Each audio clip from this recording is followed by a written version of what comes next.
hello. Welcome, Jai Shri Mataji. Welcome to Blossoming Children. Today, I am absolutely delighted, grateful, thrilled. I can't think of the emotion to be talking to Mary, who is the principal at Devi School. Mary's expertise is adolescents and teenagers. Imagine that. How much help can we get from this conversation? I am absolutely so grateful to Srimatji for creating this platform where we can talk about helping children of all ages in their spiritual journey. Welcome, Mary. I'm delighted you're here. Jai is so sweet. That's more than a welcome that I deserve. I promise you, Prerna, I'm more excited to be here. I think it's a fantastic opportunity, as you say in all of your interviews, to share. So I'm happy to be here to share. Thank you. Thank you. Welcome. And so, Mary, please let's get us started by telling us a little bit about yourself. Yeah, just really quickly. So I was a seeker, Western seeker, found Sahaj Yoga. Shamanaji found me in 96 in the Toronto area. I'm Canadian. And mine was, I would say, slow but steady kind of absorption and learning and growing. I wasn't one of those who kind of dove off the cliff. But I was born actually into a family of 11 children. I'm the oldest girl, the third Wow. of 11. Yeah, we're a big gang. And most of us of the 11 are now yogis or yoginis, which has been a huge blessing. Wow, that's amazing. Yeah, and it's not a typical Canadian sized family. Everyone asks me that. It's not typical. No, we all don't have huge families in Canada. Wow. This was just my parents' decision. But why I bring that up right at the outset is because Shamanaji created this situation for myself and my siblings to live very collectively and in some ways in a Sahaj environment. You can say we had a very, very loving upbringing, very loving, solid parents with a very nice marriage. So I was always surrounded with children, surrounded by children, and from a very early age was kind of a bit of a bossy pants, they tell me, and then went into teaching. After I came to Sahaj Yoga, became a teacher. I was married in 2003, and my husband was never really interested in education, but has been with me on this journey in Sahaj education. Which started in a dedicated way, you can say, as parents. So our child went to Borateen, went to Kanajahari, did go up to ISPS, and is now here at the Devi School. So as parents, we were able to witness what Marius and Daniela at Borateen were doing at the time, what Teresa and Russ were doing at Kanajahari at the time, and we were just absolutely amazed as parents. We could see actually what was happening in Shulnik's life from a very early years. And then in 2014, I kind of had the crazy idea to go to ISPS, and I was the principal there. Marcel was the general manager for a year. And then we started the Devi School, which is here in Nova Scotia in Canada in 2017. So we are currently just wrapping up our 4th academic year. And it's, Wow. Middle school, high school. But anyway, we can get into that if you're interested. No, this is an amazing journey. And I can see how Srimatji was just aligning you with the education and Sahaj so beautifully. And it was just, through your son and the experience in Dharamshala, I'm sure that was incredible too. So yeah, your expertise seems to be middle school, high school, which always has a bad rap. You know, sister. Yeah, I mean, it's just got a bad rap because there's so much brain development going on at that stage, and my focus is earlier years, early childhood, and so I'm very grateful for people who work with middle school and high school because I feel like we all have our sweet spot, and God uses us in that sweet spot. So I know many parents, many teachers want to help teenagers, want to help them transition. What are some things that you have found helpful in terms of connecting with teenagers, understanding teenagers, and really creating a space where they could shine? Yeah. Let me say first, all due respect, I appreciate your comment that it's difficult. Adolescence, yeah, adolescence and teenage years. When I was becoming a teacher, I was thinking, okay, should I do the little ones? Should I do elementary because they're so cute, or should I do the older ones? And I remember being directed towards elementary. So I said, oh God, nobody wants to teach middle school, especially middle school is the worst. Those are the years you don't want to touch, grades 6, 7, and 8. And I thought, I'm interested in middle school. That's a little bit my personality. I want to see what is it that makes them difficult. That's a very interesting age. So if you don't mind, Prerna, I will just start very quickly a word about adolescence. So the middle school years, which is different than the high school years. What I have found with those middle school years, grade 6, 7, 8, you're taking a child who is finishing up, in a way, being a child, a real, like a small child. You know, parents are always there, the auntie, uncle are always there, the teacher is saying, now class, we're going to do this, that. And myself as an educator, I wasn't as much interested in that. I said, no, give me those interesting years where everything starts to fire, you know, and the hormones. And these kids want to move from childhood slowly, this bridge into the teenage years. And a lot is happening. They're having a sense of self.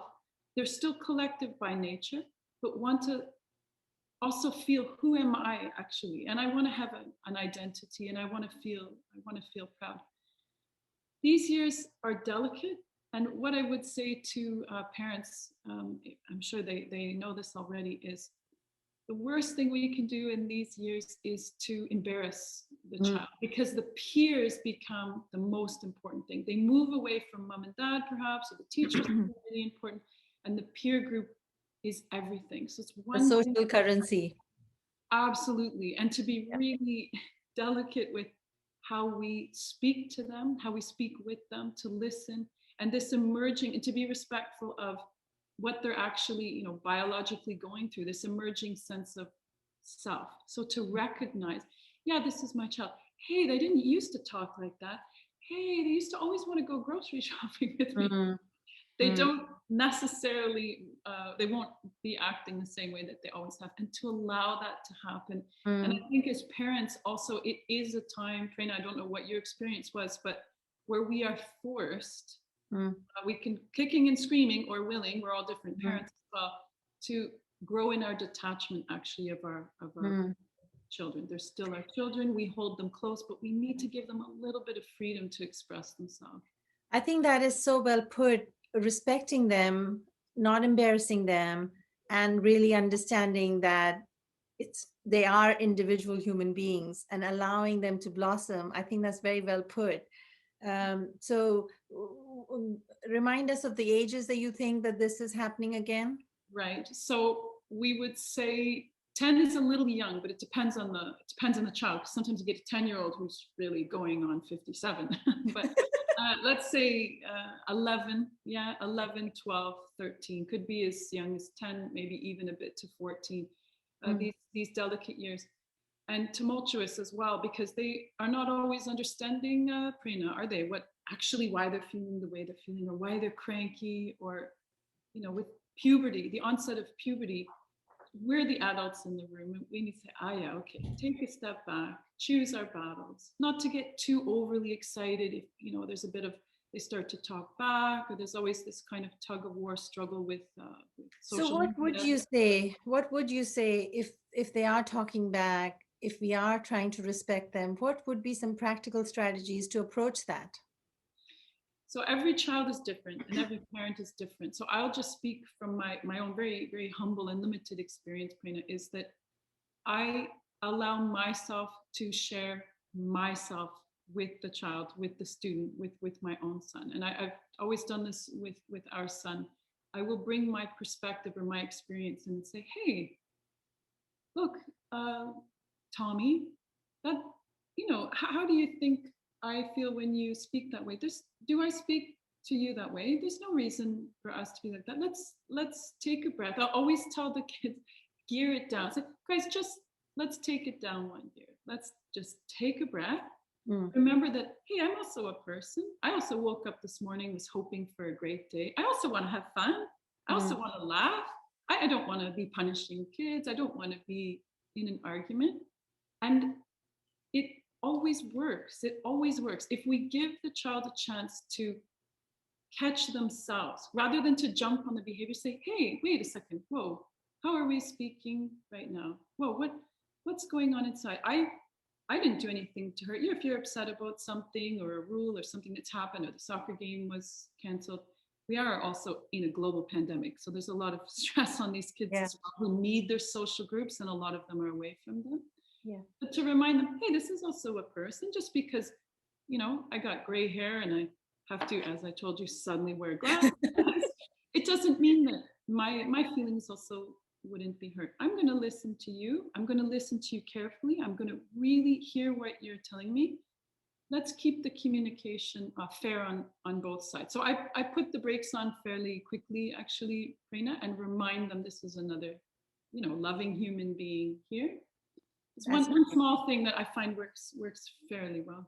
And I think the deep breath is powerful, even with young children. When I'm working with young children, starting with a deep breath and just stop, pause, and anchor is a great place. Like find your anchor before we react. So I think the same strategy, even as they're getting older, before we react, let's just pause and anchor ourselves. A deep breath would be helpful. Okay, what else? Keep That's going. This nice. is very And interesting. then this is the real Canadiana in me coming out now, but to harness the power of Mother Earth, that there's this kind of respect for Mother Earth, the energy that's flowing all the time back and forth from Mother Earth.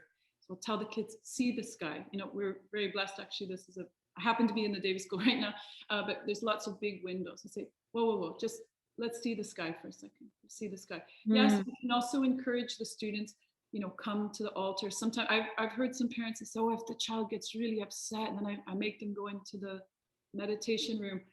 One thing I would say is another thing, and here it comes, parents, and we all have to go through this, is that in adolescence/teenage years, these kids are Shamadajis. We all know that in theory, but the practice comes into effect in the adolescence and teenage years where they are starting their own journey.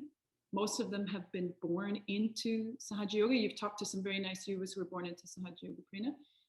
They will start their own journey to Shumataji's lotus feet, and they must be given the time and space to begin that journey and to conduct that journey. We're there to help, but as you say, you can take a horse to water, but you can't make them drink. So maybe more on that later. I don't know. It's probably something you've talked about in some of the other interviews, but the nature certainly to go outside and breathe the air, even if it's winter and there's snow, and to see the nature and to calm down. And we use the Mother Earth, by her grace, quite generously at the Devi School as an anchor. Very, very nicely put, actually, as you said that. That would be our Yeah. anchor here. Yeah. So I love the way that you framed it, that they have to find their way to Srimatji and they have to get there and it's their journey. What could parents and teachers do to assist their spiritual growth journey? What role can they play? Definitely, I know forcing. When a child is upset and you force them to go to the altar and you force them to go to the meditation room, the translation in the brain is that this is aligned with trouble. This is aligned with when I have lost self control. This is aligned with I can't regulate myself. So you're forcing me to do this. And again, that is not the role of meditation. Meditation is for joy, meditation is for peace, and the two don't quite mix. So I'm 100% with you, no forcing. But what are some practical strategies to support the journey? Because those years are exploration years, and many children I know from our experience, and you probably have seen this, they were fine till they were 10, 11. They were coming to the meditations, and then they stop coming, and the interest goes away. So, what are some strategies to keep that desire to want to connect with Srimatji? Right. Because we so desperately want, at the end of the day, that's what we want for our kids. It doesn't matter what they do or where they live. We might have some ideas, marriage, kids, all that. Our number one wish, I'm sure, as yogi parents, is that they are connected to their mother. Yep. And we have an advantage in the Sahaj school, although vast majority of children in Sahaj Yoga don't go to a Sahaj school. So I don't want to focus too much on that, but I do have to mention that the collective, that peer group, again, these kids, they're programmed biologically to slowly kind of move away from the parents, and the peer group becomes very important. And we see this in Sahaj Yoga as well. God bless all the aunties and uncles out there who put their attention to the young people and say, let's have a fun night. COVID aside, let's have all the kids of a certain age to our place. We're going to meditate. We're going to have some snacks, and then we're going to watch a movie. You hit the nail on the head, in my humble opinion, Prerna, when you said the meditation is for joy. So then they're connecting Sahaj Yoga and the meditation with joy, with friendship, with having a laugh, with a fun uncle. They say, oh, he's drinking Coca-Cola. Isn't that Ben? we don't take ourselves too seriously, as Shamaji never did. So this connection with the peer group, the collective is really important.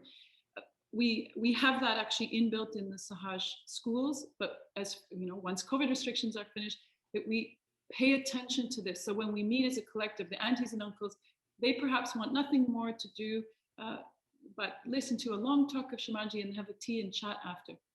The kids might need a shorter talk. They might need to go and run and move their body. They might need a fun night out where they go to McDonald's, together, and the world doesn't stop turning, right? I think also in the meditation itself, one thing that I've found that's worked very well, first of all, that the kids, of course, have a chance to lead themselves, and they are allowed to express what works for them. And again, I bring Mother Nature in. When we move the meditation outside, 99% of the kids say, wow, I can really meditate when we're outside. In Sahaja Yoga classes, we also often use books, the recollections books. Somehow the kids really connect with these practical and sometimes funny stories where Shamataji was there. Say, see, miss, Shamataji did go to McDonald's. It's right here in print. The recollection of that. And I think if we can fill our ashrams and our homes and our centers with these books that have been written, the experience of the yogis and yoginis, I find in general the kids love these. I agree with you. We've done it with our granddaughter, and miracle stories and recollections. She'd be like, read another one. And this book was from Yuva's perspective. So it was Yuva's miracles and Yuva's collections, and she loved that. So yes, making it fun, connecting, keeping it, time sensitive so that it's not hours and hours. Right. What else would you say?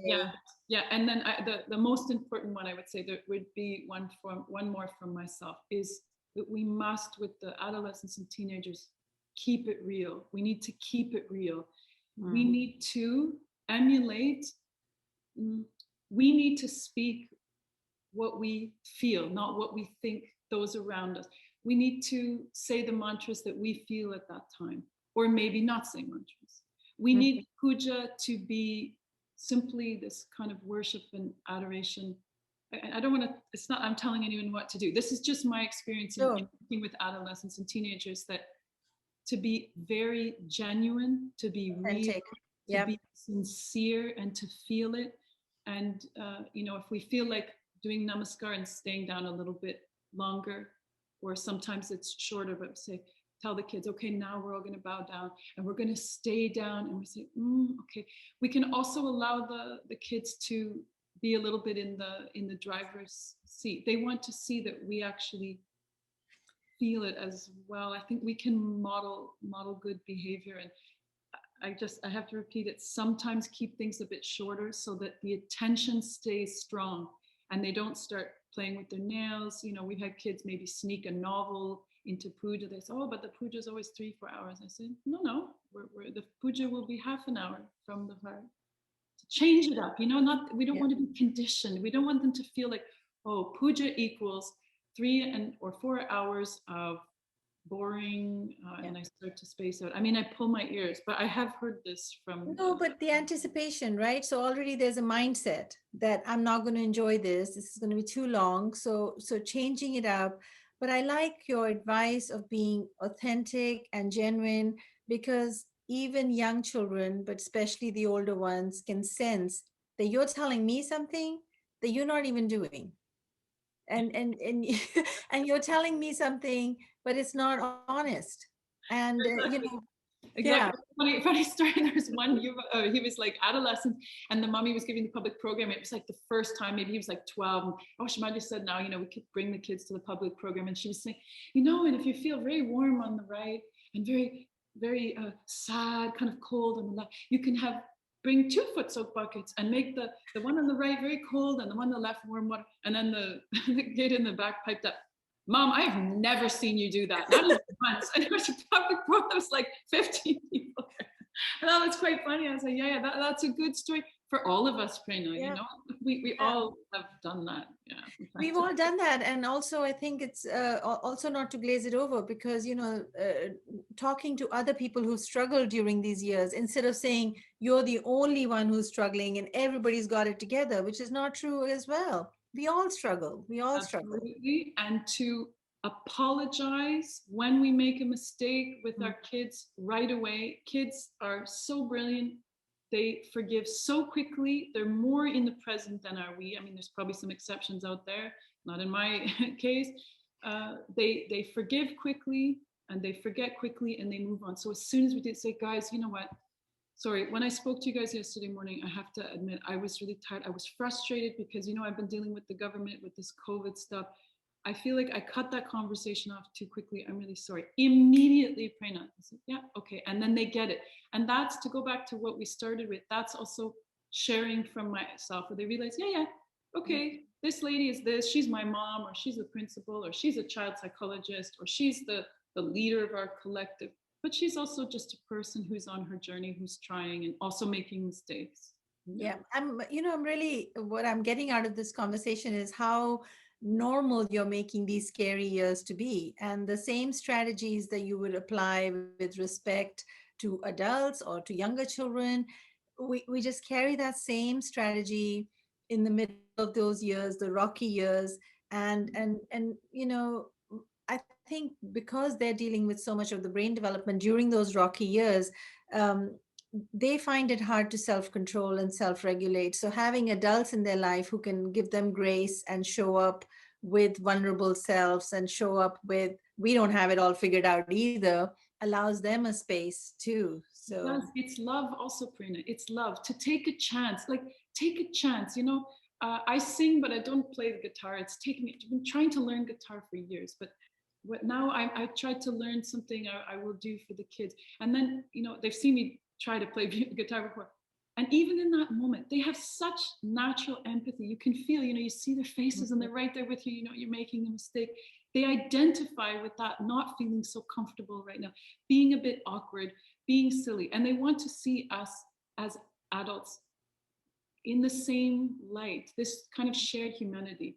As you and I were speaking before we started recording, Prerna, we don't even know how old. We don't have this sense of age, and we should share that. We shouldn't be shy to, I feel, to share that with the kids. It's only done me good, actually. The more open and the more sharing I am with the students, I bet. And with adolescents, especially boys, we got a lot of boys here. You got to just dive right in. We were cleaning teenage boys' dorms yesterday with the boys. You just, roll up the sleeves, dive in, and especially with the boys, to be very, very real. Yeah, very real. okay, that's a really, we're almost out of time, but that's a really good point. Any specific things you would refer for boys do this a bit more, and for girls do this a bit more? Yeah, so with the girls, this as women, let's say, really to give that love, to touch them, to hug them, to squeeze them, tell them how beautiful they are. Touch their hair. They might have the kinky hair, they might have short hair, it might be curly, they might be looking in the mirror saying, oh God, I'm so pale, or I'm this way or that way, especially in those adolescent years. And you just grab them, and when you squeeze them, then that just falls away. We have the same when they grab us and squeeze us. They might be thin, they might be chubby, they might be anything. We just hug them and we say, wow, you're just shining, you look beautiful.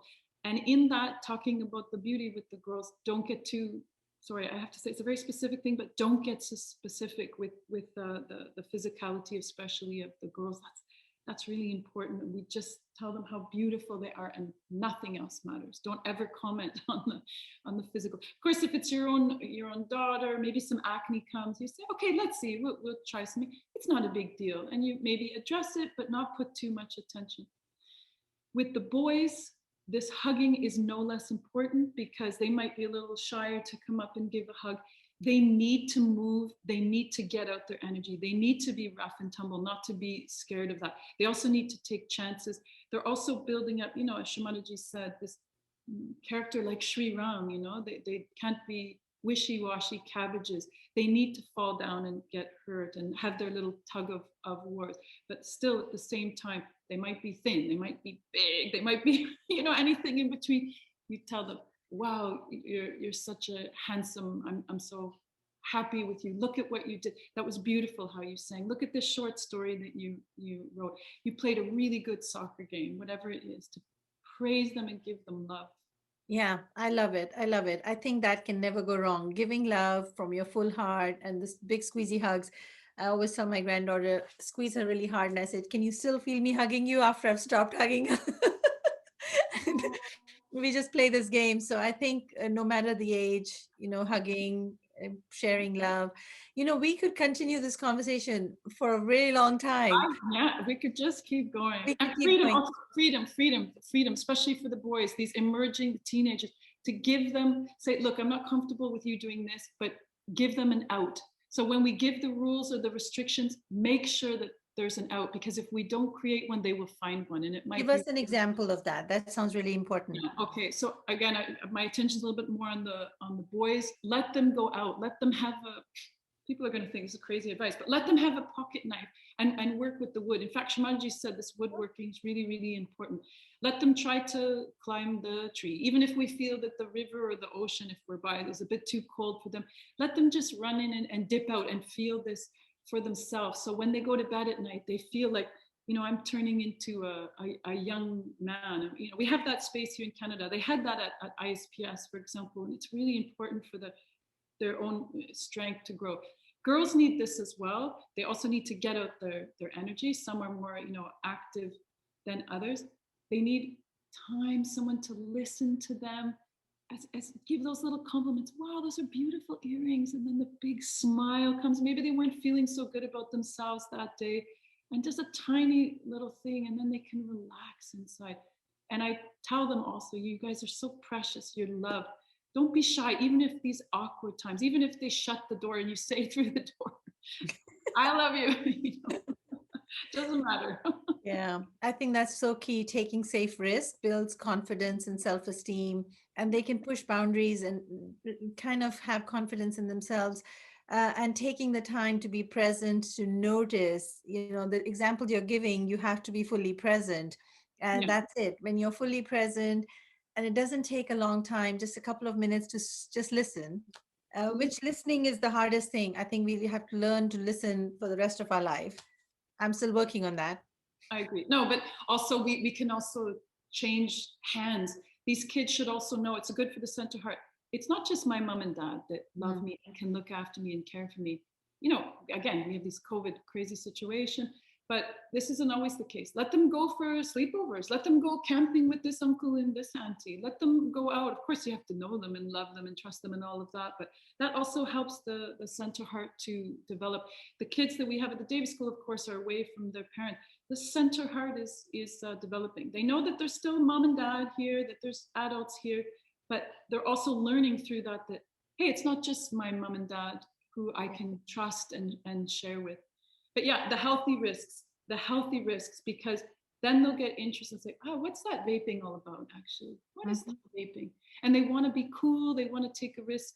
What risks can they take, and how can they show that they're cool without vaping? Or I could give many examples, and we don't want to go too much into the negative side, but the whole world out there, Prerna, is very different than what you and I were experiencing when we were adolescents and teenagers. And we need to respect that as well. very difficult to keep the balance with the kids. We have to have a lot of respect for the challenges that they're facing, I think. 100%. I think times have changed and we have to change with the times. And, showing up, understanding all the things that you've just shared are going to give us genuine connections and relationships with our children, no matter the age. No matter the Um, age. and that's what it is at the end of the day. So, last minute closing, wrap up advice. Anybody listening who is facing struggles at home, what words of inspiration or wisdom will you share? Well, I don't know wisdom or inspiration, but I would encourage all of the parents. You don't have to give birth to the child to be really like a mother, father, auntie, and uncle. Don't be afraid to go there. Be courageous. We have to speak about girlfriends and boyfriends in Sahaja. We have to speak about the Marianas. What did Shimanaji say? Okay, but then talk about it. We can't just sit and say, listen to Shimanaji's talk. We have to share experiences, say why do we feel this way? If it makes sense to them, then slowly you see they will not. Let's talk about vaping and smoking. Let's talk about marijuana. Let's talk about what happens if we're watching something which is pornographic or the beginnings of pornography. Don't be afraid. And if we don't feel comfortable, surely we can find, maybe our partner or our spouse, or if there's an auntie or uncle or someone else who say, no, I'll speak with them. The kids need to ask their questions. The internet, my God, imagine if the kids are getting their answers from the internet. They need flesh and blood yogis and yoginis who aren't afraid to share. So we have to be courageous, trust in Shimanaji. She'll give us the right words. Yeah. And that's a really good reminder.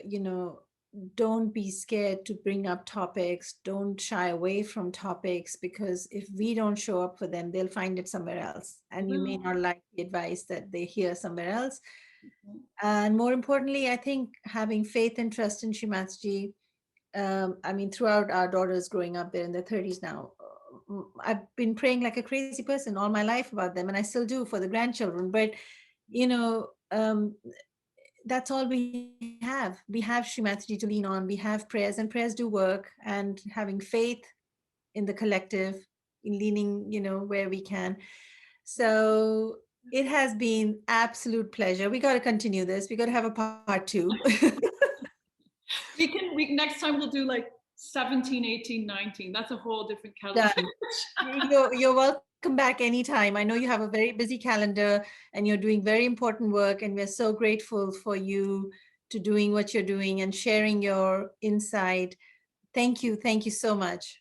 Very, very sweet. It's been my pleasure. Shamataji truly is the doer and the enjoyer. We're all just here witnessing and, as you said, enjoying.